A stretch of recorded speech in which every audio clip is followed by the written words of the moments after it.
ഓം നമോ നാരായണായ. മഹാഭാഗവതം അധ്യായം 11.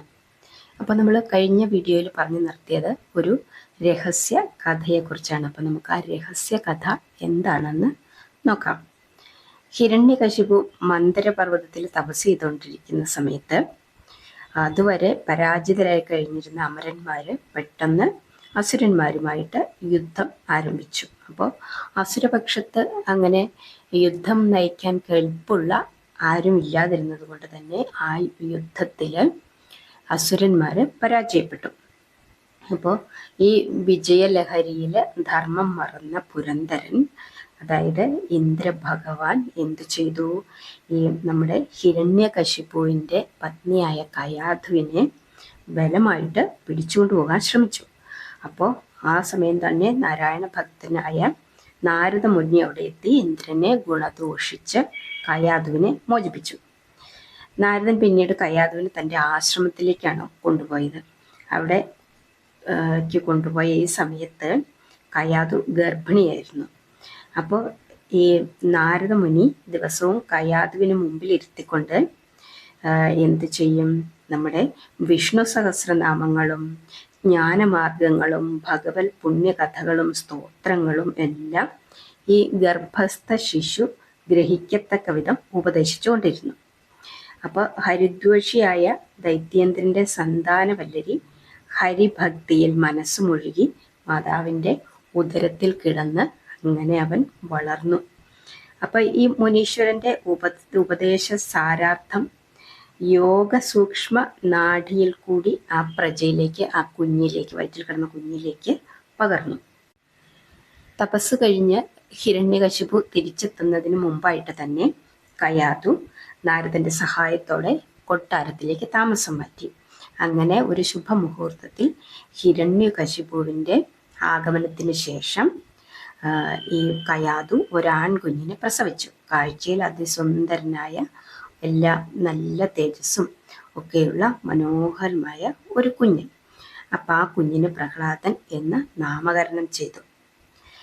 അങ്ങനെ അവൻ ഹരിഭക്തിയിൽ അന്തർലീനനായിരുന്നത് കൊണ്ടാണ് അവൻ ഏറ്റവും ഇങ്ങനെ വയറ്റിൽ കിടന്ന സമയത്ത് തന്നെ ഹരിനാമ കീർത്തനങ്ങളും എല്ലാം കേട്ട് അവൻ വലിയൊരു ഹരിഭക്തനായി തീർന്നത്. അങ്ങനെ ഒരു ദിവസം ശുക്രാചാര്യ ശിഷ്യഗണങ്ങളും ഒരുമിച്ച് രാജധാനിയിൽ വന്ന് മഹാരാജാവിനെ തൃക്കൺ പാർത്തു. കൂടെ പ്രഹ്ലാദനും ഉണ്ടായിരുന്നു. ഒരു ദിവസം ശുക്രാചാര്യൻ ശിഷ്യഗണങ്ങളും ഒരുമിച്ച് രാജധാനിയിൽ വന്ന് മഹാരാജാവിനെ മുഖം കാണിച്ചു. അപ്പോൾ കൂടെ പ്രഹ്ലാദനും ഉണ്ടായിരുന്നു. പ്രഹ്ലാദൻ അപ്പോൾ ശുക്രാചാര്യരുടെ കൂടെ ഗുരുകുലത്തിൽ താമസിച്ച് പഠിക്കുന്ന സമയമാണ്. അപ്പോൾ കുലഗുരുവിനെ ആദരപൂർവ്വം സൽക്കരിച്ച് അതിനുശേഷം ഹിരണ്യകശിപു മകനെ എടുത്ത് മടിയിലിരുത്തിക്കൊണ്ട് അവനോട് വാത്സല്യത്തോടു കൂടി ചോദിച്ചു, ഓമനെ, നീ പഠിച്ചിട്ടുള്ളതിൽ വെച്ച് ഏറ്റവും ശ്രേഷ്ഠമായിട്ടുള്ളത് എന്താണ് എന്ന് കുഞ്ഞിനോട് ചോദിച്ചു. അപ്പോൾ ഈ ഹിരണ്യകശിപു കരുതിയത് തൻ്റെ നാമധേയമാണ് ലോകത്തിൽ ഏറ്റവും ശ്രേഷ്ഠമായിട്ടുള്ളതെന്ന് മകൻ പറയുമെന്നാണ് ഹിരണ്യകശിപു കരുതിയത്. എന്നാൽ ഈ അവൻ്റെ കുഞ്ഞ് കൈകൾ രണ്ടും കൂപ്പിക്കൊണ്ട് ഭക്തിപൂർവം ഇങ്ങനെയാണ് പറഞ്ഞത്, ലോകരക്ഷകനായ ഭഗവാൻ ശ്രീ നാരായണനോടുള്ള ഭക്തി അണച്ച ഏറ്റവും ശ്രേഷ്ഠമായിട്ടുള്ളത് 14 ലോകങ്ങളും നിറഞ്ഞു നിൽക്കുന്ന ആ വിരാട് പുരുഷനായ ശ്രീനാരായണനെ കുറിച്ചുള്ള ജ്ഞാനമാണച്ച ഏറ്റവും ശ്രേഷ്ഠമായിട്ടുള്ളത്, കാരുണ്യമൂർത്തിയായ ആ ജഗന്മയന്റെ പാദസേവയാണച്ച ഏറ്റവും ശ്രേഷ്ഠമായിട്ടുള്ളത് എന്നാണ് ഈ കുഞ്ഞ് പറഞ്ഞത്. അപ്പോൾ പെട്ടെന്ന് തന്നെ ഹിരണ്യകശിപു കോപാന്ധനായി അലറിക്കൊണ്ട് കുഞ്ഞിനെ മടിയിൽ നിന്നും ദൂരത്തേക്ക് തള്ളിയെറിഞ്ഞു. നിലത്ത് തെറിച്ചു വീണ കുമാരൻ നാരായണ എന്ന് വിളിച്ചുകൊണ്ട് പിടഞ്ഞെഴുന്നേറ്റ് പിതാവിന് തൊഴുതു. അതുകണ്ട് കോപാന്ധനായ ഹിരണ്യകശിപു പല്ല് കടിച്ചുകൊണ്ട് ചാടി എഴുന്നേറ്റ് ശുക്രാചാര്യരെയും മറ്റു ഗുരുക്കന്മാരെയും ഉഗ്രമായി നോക്കി ആക്രോശിച്ചു. ഇതാണോ നിങ്ങൾ ഇവനെ പഠിപ്പിച്ചത്? എൻ്റെ വൈരിയുടെ നാമം ഉച്ചരിക്കുന്ന ഈ നന്ദികെട്ട ശ്യാവിൻ്റെ നാവ് അരിഞ്ഞു കളയേണ്ടതാണ്. ശുക്രാചാര്യരെ എന്താണെന്നും മിണ്ടാത്തത് എന്ന് പറഞ്ഞ് ഭയങ്കരമായിട്ട് ബഹളം വെച്ചു. ആചാര്യനും ശിഷ്യഗണങ്ങളും ഭയം കൊണ്ട് മിണ്ടാതെ നിന്നതേയുള്ളൂ. ഹിരണ്യൻ കോപമൊക്കെ വെടിഞ്ഞ് സൗമ്യഭാവത്തില് കുഞ്ഞിന്റെ അടുത്ത് ചെന്ന് അവനെ ഗുണദോഷിച്ചു. മകനെ, നിനക്ക് എന്താണ് ഇങ്ങനെ ഒരു ദുർബുദ്ധി തോന്നാൻ കാരണം?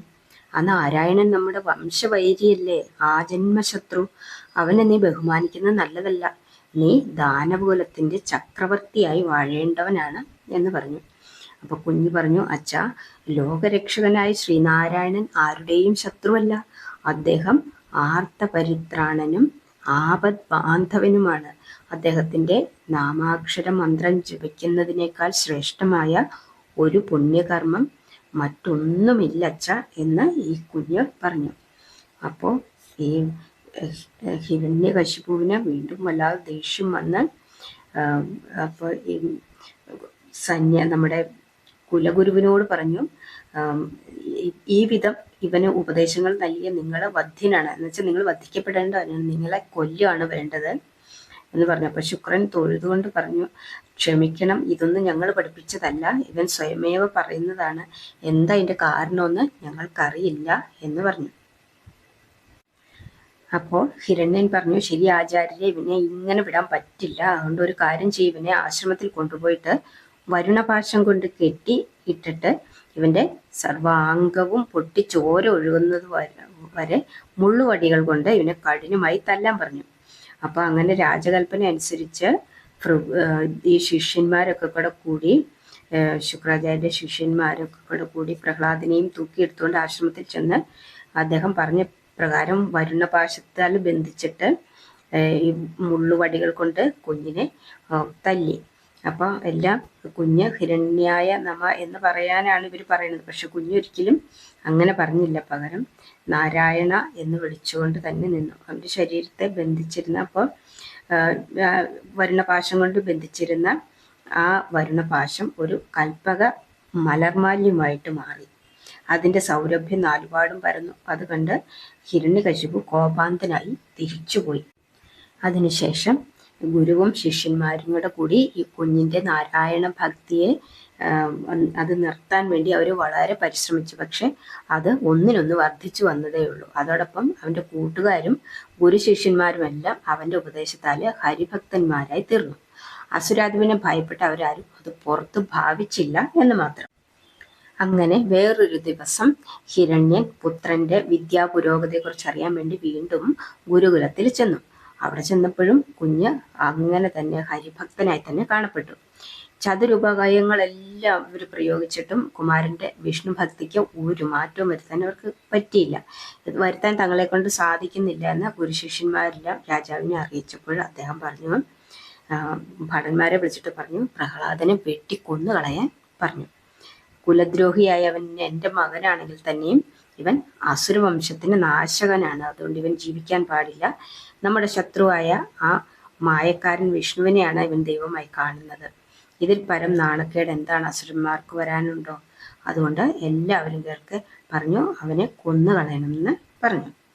അങ്ങനെ പ്രഹ്ലാദനെ കൊല്ലാൻ വേണ്ടിയിട്ട് ഭടന്മാരൊക്കെ കൂടെ കൂടി അവനെ കെട്ടിവലിച്ചുകൊണ്ട് ഒരു മൈതാനത്ത് കൊണ്ടുചെന്ന് നിർത്തി. എന്നിട്ട് ആരാണ് ആദ്യം വെട്ടേണ്ടത് എന്ന് അവർ തമ്മിൽ അങ്ങോട്ടും ഇങ്ങോട്ടും തർക്കമായി. അങ്ങനെ തർക്കം മൂത്ത് അവർ പരസ്പരം കലഹിച്ച് തമ്മിൽ വെട്ടിമരിച്ചു. പ്രഹ്ലാദൻ സാക്ഷാൽ നാരായണമൂർത്തിയെ ധ്യാനിച്ചുകൊണ്ട് അവിടെ തന്നെ നിന്നു. കാണികളെല്ലാം അത് കണ്ട് അമ്പരന്നു പോയി. 11-ാം അധ്യായത്തിന്റെ 2-ാം ഭാഗം ഇവിടെ പൂർണ്ണമാവുകയാണ്. നമുക്ക് ബാക്കി ഭാഗങ്ങൾ അടുത്ത വീഡിയോയിൽ പറയാം.